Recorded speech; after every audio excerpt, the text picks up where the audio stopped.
Check out FlipsideGaming.com for all your gaming needs. Use the promo code HEROES to save 10% on all orders over $10. Between now and August 10th, if you use this promo code, you will automatically be entered into a drawing where 4 winners will each win one of the Commander 2018 pre-constructed decks. See the description below for more details.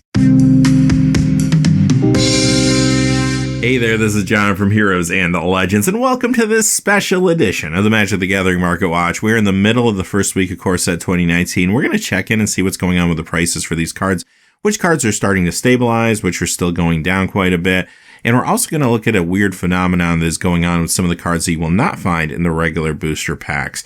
Quickly before we get started though, you heard at the top of the video, we're doing a promotion with Flipside Gaming. All the details are below in the description if you want to find out how you could win one of the Commander 2018 decks. They'll be coming out August 10th. Also down there, you'll find our Patreon page as well as some links to products on Amazon.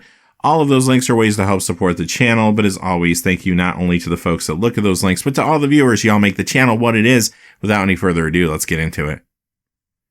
We're going to start off with the cards not found in booster packs that have lost value this week.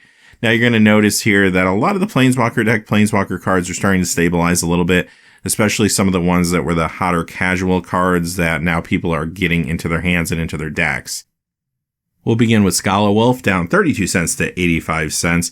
And these cards that let you dig a little bit deeper into your deck actually have been pretty popular among the casual crowd. So some of these are beginning to stabilize down now that they're actually getting out there into the big box stores, into the LGSs. Shivan Dragon down 42 cents to 49 cents. Again, just a classic card, kind of a price anomaly, I think, on this one more than anything, as people are starting to list these now in the marketplace. Sarkhan's Dragonfire down 50 cents to 80 cents, another one of these cards that lets you dig. Our first Planeswalker deck, Planeswalker, Sarkhan Dragon Soul, down 50 cents to 7.49. Even though this is down quite a bit this week, it still feels a little expensive, again, considering the full price of the deck. And here's another one, Tezzeret Cruel Machinist, and this was the most expensive of the 5 Planeswalker deck Planeswalkers coming into the pre-release weekend, so we knew this would be coming down. It comes down a little more this week, down $1.90 to $6.49. Okay, let's look at the cards not found in booster packs that have gained value this week. Here's where things get a little weirder. We'll begin with another Planeswalker deck, Planeswalker Liliana the Necromancer, up 14 cents to 6.07. You're going to notice that a lot of cards from this Black Planeswalker deck are going up this week as a lot of casual players are looking to pick them up. Maybe they were a little undervalued over the last week and a half or so. Here's another one, Gravewaker, up 17 cents to 77 cents. And also Liliana's Spoils, up 18 cents to 81 cents. Here's where things get strange. Miscloaked Herald, up 80 cents to $1.19. What's the deal with this? Well, this is from the Blue Welcome deck and cannot be found in the Planeswalker deck. So there is a weird phenomenon going on right now with some of these cards, and we'll look at another one and then talk about it in just a moment. And here's another one that's falling in the same category, Radiating Lightning, up 81 cents to $1.21. More on that in just a moment. Before we get there though, Nexus of Fate goes up $1.83 this week to $23. Now, of course, this is the buy box promo. We've talked about it at length in other videos.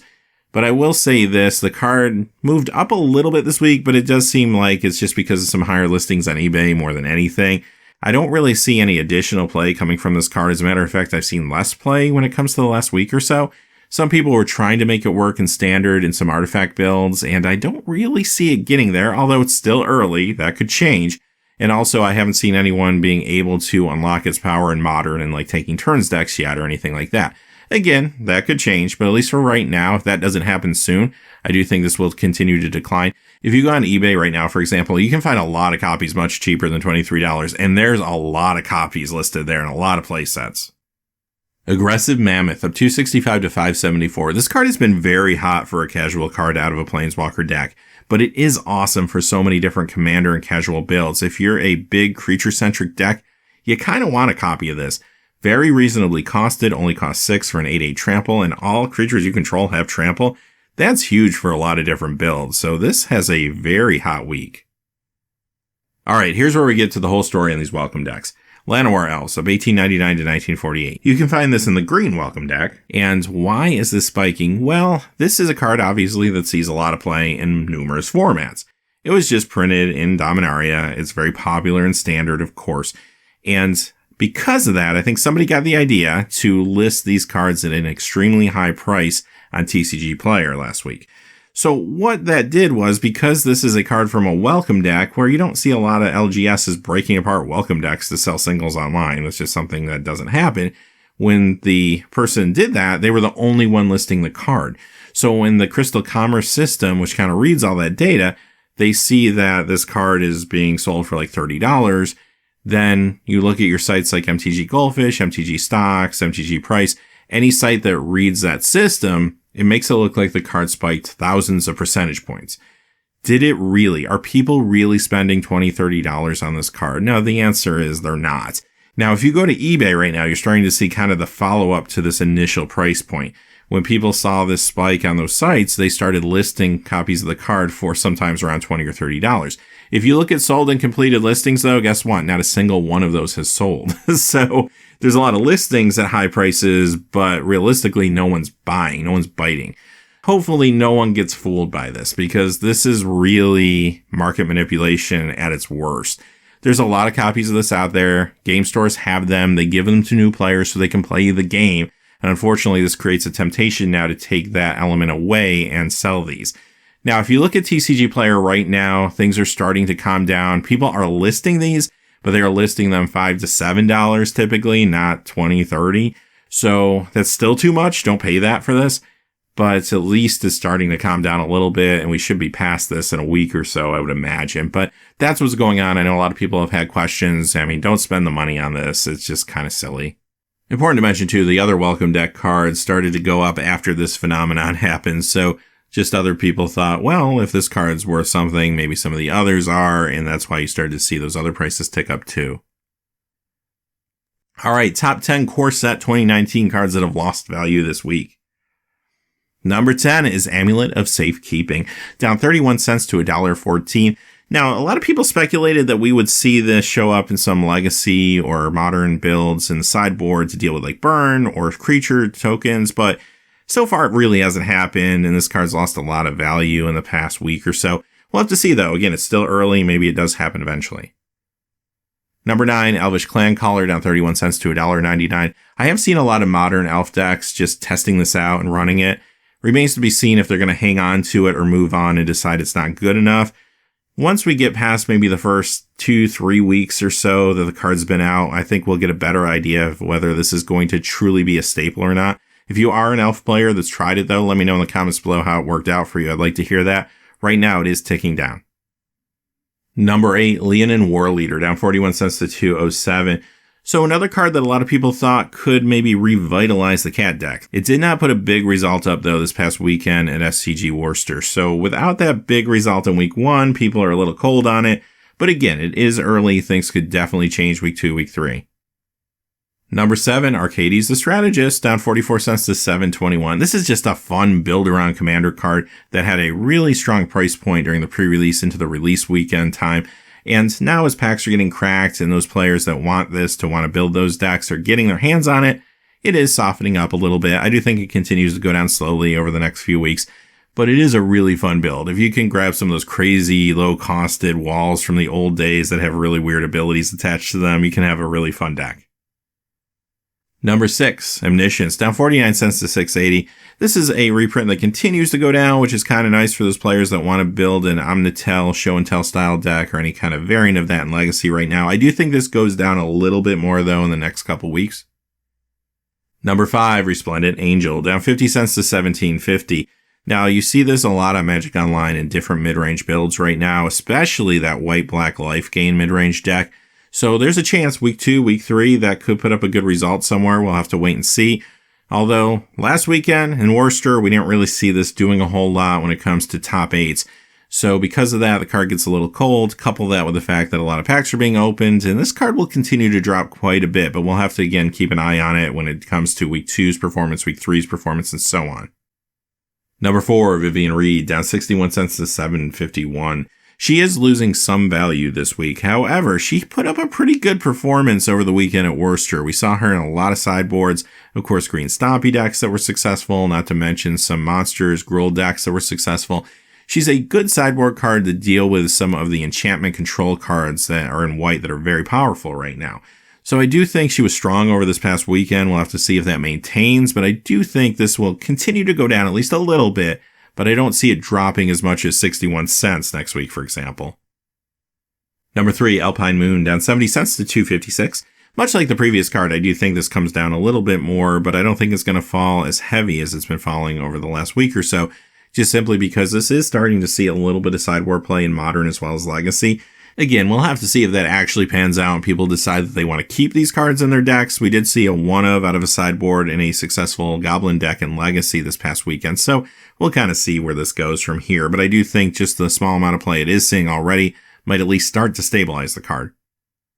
Number 2, Chromium the Mutable, down 88 cents to 828. This is down a little this week because it does have a high price point, but it is seeing play already in those Esper control decks in Standard like we kind of predicted. And as a matter of fact, one of those performed pretty well. It made a top 8 last weekend in Worcester. So with that in mind, I do think this card will go down a little more like some of the others we've been talking about, but I think it will start to slow down its descent. And number 1, Tezzeret Artifice Master, down $1.67 to $20.99. You see a lot of this card on Magic Online, and it looks pretty good at times in like Is It Artificer decks and some other builds. However, it didn't do anything in Worcester of note this past weekend. So because of that, the card's a little bit soft, and again, packs are being opened pretty aggressively of this product. So this isn't too surprising. But again, watch for this one, maybe week 2, week 3 from one of those decks to convert and put up a good result. If that happens, again, this card could start to stabilize a little bit, maybe even go up. I do think this card could get worse after rotation once we lose the Kaladesh block, though. All right, let's move on to the top 5 Core Set 2019 cards that have gained value this week. Only doing 5 because once you get to 6 or 7, we're talking 10 cents or less, and it really probably could have been any card. Number 5, though, is Graveyard Marshal, up 13 cents to 274. The zombie cards have a couple things going for them right now. Even though they didn't do anything this first weekend of note, there's a lot of people building that standard deck, and they do feel pretty confident that it could be good. And I do think we're going to see a zombie deck perform well in maybe week 2 or week 3, so we'll wait and see what happens there. But there's also crossover appeal because there's a lot of casual players that want these cards that interact with zombies as well. So because of that, this one's going up a little bit this week.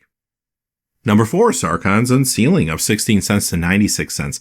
Not a huge increase here, but I do see a lot of people working with this on Magic Online currently, usually in Gruul builds with large creatures. As a matter of fact, there's a build called Sarkhan's Unsealing, so those decks are definitely trying to make this a focal point. We didn't see a big result in Worcester this time, and because of that, the card's only going up a little bit, but I wouldn't be shocked again for this card to show up week 2, week 3, and do something good. Number 3, Liliana Untouched by Death, up 22 cents to $11.99. Same story here. A lot of casual players want this for their zombie decks, and also standard. This is a brew right now that a lot of people are working on, and we'll have to see in the coming weeks if this pans out. Number 2, maybe one of the more exciting cards of the weekend for me, Supreme Phantom, up 24 cents to $2.99. Bance Spirits in Modern. Of course, a lot of people saw this card and thought, well, this is perfect. This could really push that deck from good to great. And in the team open this weekend, the team that came in 4th, the person playing Modern, was running that deck with 4 copies of this. Looked pretty good, so maybe it's a little early to make that determination, but I do think a lot more people are going to look at that deck and take it very seriously. Number 1 is a Johnny, Adversary of Tyrants, up $1.63 to $14.99. A lot of players are really high on this card right now. It didn't make any top 8s in Worcester this past weekend, but it did come in 10th in a Black-White Knights deck with 3 copies of this in the main, actually. So that deck is one people are watching. There's other mid-range decks that are trying this out too, and you do see this a lot on Magic Online right now. So I do think this probably has a better week 2, week 3 going forward. We'll just have to keep an eye on it. If it doesn't, it might stabilize a little bit and start to calm down. But right now, at least, a lot of people are paying close attention to a Johnny and are willing to take the risk on this card. All right, with that being said, that's the Market Watch. One thing you may have noticed, no mention of Nicol Bolas, no mention of Banefire, which was another strong card this past weekend. But I do think with all the packs being open, some of the cards that did have good performances, they kind of stayed stable because people were more interested, but at the same time, more copies were getting out there. So they kind of hit a weird equilibrium and didn't make our list. So keep that in mind. I think we're going to see more of those cards probably next week and the week after as people really begin to figure out what they're going to play over the course of the next season. So until then, though, hey, thanks for watching. Please remember to like and subscribe and have a great day. Hey, thanks for watching. This video is made possible by the generous support of viewers like you on Patreon. Check out the description below for links to our Patreon page as well as our Amazon affiliate store, where a small percentage of all sales will also help support the channel. Finally, if you haven't had a chance yet to subscribe, hit that subscribe button so you don't miss any new videos on Heroes and Legends. Talk to you again soon, and have a great day.